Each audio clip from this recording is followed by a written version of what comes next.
Reka nongere mbasuhuze mwese mudukurikirana gatanu kuri gatanu. Uyu munsi tunejejwe nuko mukomeje gushigikira ibiganiro byacu.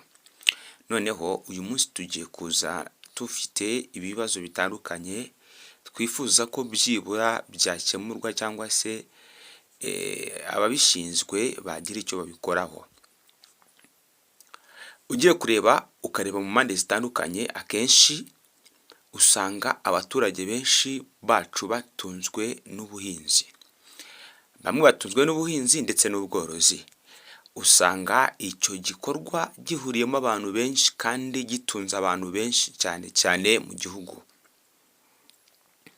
Ariko ikibazo kimwe gikomeye cyane ni ikibazo kigira kiti: abo bahinzi barahinga, abo borozi barorora, ariko ubundi niye mpamvu iterambere rikiri hasi kandi iyo mirimo tuzi ko itunze abantu benshi kandi ari isoko y'ubukungu bw'igihugu cyacu?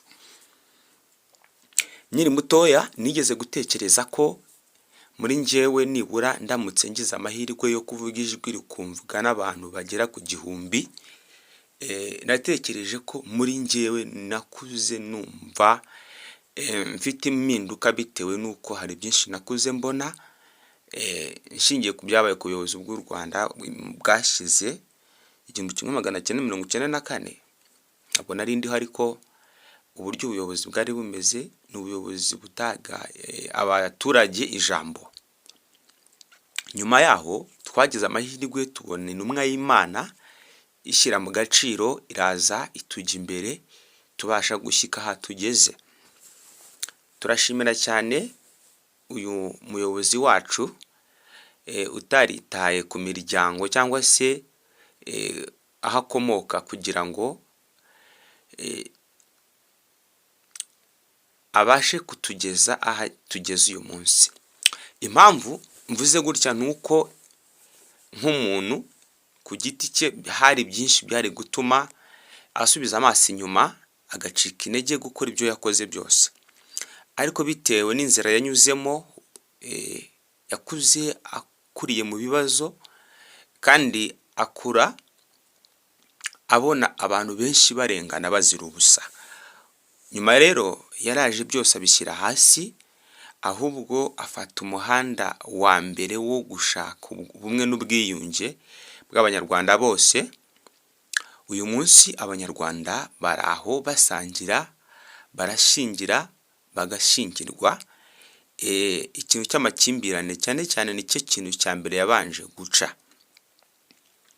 Nubwo hari aho bimwe na bamwe baba bagifite ingingimira mu mitima yabo bitaracika neza, ariko ubuyobozi bw'u Rwanda iyo bwumvishe umuntu nk'uwo nguwo ufite amacakubiri, byanga bikunda arahanwa, kuko hari benshi cyane bahanwe bajyanye mu igororwa bitewe nuko bafite amacakubiri mu mitima yabo no mu nzego z'ubuyobozi. Abayobozi bamwe na bamwe bayoboraga ku bitugu cyangwa se bayoboraga bashingiye ku cyene wabo aho bakomoka, abo nabwo baramye ku butegetsi. Ariko ikibazo rubanda rugufi dufite ni kimwe, by'umwihariko mu karere ka Nyagatare. Higeze kubaho ikintu cyitwa igaruzwa. Abaturage benshi bari bafite ubutaka, abenshi bari baragiye babugura guhera mu 2005 kuzamura. Ejo bundi mu 2019 hafi na 20, aho ngaho hasohotse amategeko yemeza ko abantu baguze ubwo butaka bagomba kubuvamo bugasubizwa ba nyirabwo. Ni itegeko ryavuye ku buyobozi, ariko ikibazo kimwe na kimwe kiriho uyu munsi ni irengana ry'abantu benshi cyane bahuriye mu icyo kibazo. Urugero, hari ababaga afite hegitari yarayiguze amafaranga make atagera kuri miliyoni, bitewe nuko muri iyo myaka ubutaka bwaguraga hafi 50,000, 50,80, 150. Nta butaka bwarenzaga urugero wenda itarasi tuvuga ko hegitari naho iwacu igomba kuba ifite amatarasi 6, kandi itarasi akenshi yaguraga 100, 150, 200 gutyo bitewe n'ahariho. Wateranya amatarasi 6 waguze ugasanga byibura ni miliyoni n'ibihumbi 200 ushobora kuba waratanze muri icyo gihe mu 2007, 2005 gutyo. Mu mwaka wa 2019, 2020 batitaye aho uri naho ugiye kujya, abenshi bari baraguze ubwo butaka, habaye itegeko ko bagomba kubutanga bakabusubiza ababo bagurishije. Icyo ni ikibazo cyabaye, ariko kugeza na n'uyu munsi ugiye kureba usanga ari ikibazo gikomeye cyane leta igomba kongera gutekerezaho. Uyu munsi mu karere ka Nyagatare dufite urubyiruko rwinshi rwabaye drop out bitewe n'uko isoko y'ubukungu iwabo yabuze. Abandi babuze uko babigenza, bahitamo kujya mu bindi bihugu runaka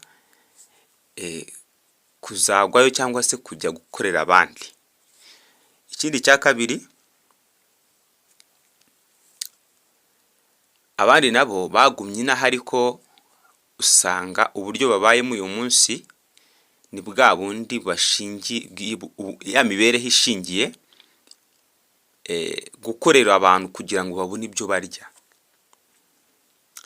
Ndibaza bagaruje umuntu mu 2020, 2020 bakugaruje waraguze ubutaka bwa miliyoni n'ibihumbi 200, noneho uwo mwaka ubutaka bwari bwarazamutse hegitari iri kugura miliyoni 4. Ndibaza bakugaruje miliyoni 1. Iyo miliyoni 1 uzayikoresha iki?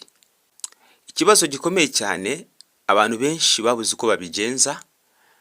Wabaga waraguze igice cya hegitari bamugaruzaga 500 bye. Ibyo 500 nta nubwo byaguraga ni tarasi imwe 30 kuri 50, kubera ko 30 kuri 50 yabaga iri kugura ejo bundi 2019 na 20 miliyoni 1,200 itarasi imwe. Wibuke ko hegitari navuze ko igomba kuba ifite ubutunuza 6. Kugeza na n'uyu munsi ubwo butaka buracyahingwa na ba bandi bari barigeze kubugurisha, kandi bwatswe ba nyirabwo bavuga ngo naho inka zigomba kurira n'ubw'inka ni mu gice kitagenewe ubuhinzi. Ikindi cya kabiri, umubare munini cyane w'aborozi bagiye babwaka, bamara kubwaka abantu bakongera bakabugurisha. Niba hegitari umusubije miliyoni 1 ugahita ufatamo miliyoni 6, akongera akabugurisha. Uyu munsi abantu benshi barongeye barabugura ku mafaranga yo hejuru. Uricara ubisikana n'umuntu ugiye guhinga mu wawe, kubera ko yatanze amafaranga menshi bagakuramo make bakayakugaruza. Ikibazo kinini gikomeye cyane, niba harabayeho kwa kubutaka, leta nisubiza amaso inyuma irebe abo bantu bose batswe ubutaka. Ubundi ubwo butaka batswe bwakoreshejwe iki? Ese ubundi ubwo butaka babatse abo batse ubutaka babayeho bate? Uyu munsi amafaranga aragenerwa imiryango itishoboye, ariko ugasanga ahubwo babandi bakomeye twita ko bakomeye nibo bayafashe, nubwo abo hasi bazi uko byagenze. So leta yirebera ibintu muri ofisi. So leta yigendera ku makuru yahawe n'inzego zo hasi, ahubwo yo nimanuke yikorera igenzura, kuko ugiye kureba iki kibazo kirimo izo nzego zose zibaha amakuru. Niyo mpamvu usanga uyu munsi akarere ka Nyagatare usanga ikibazo cy'ibiribwa cyabaye ikibazo,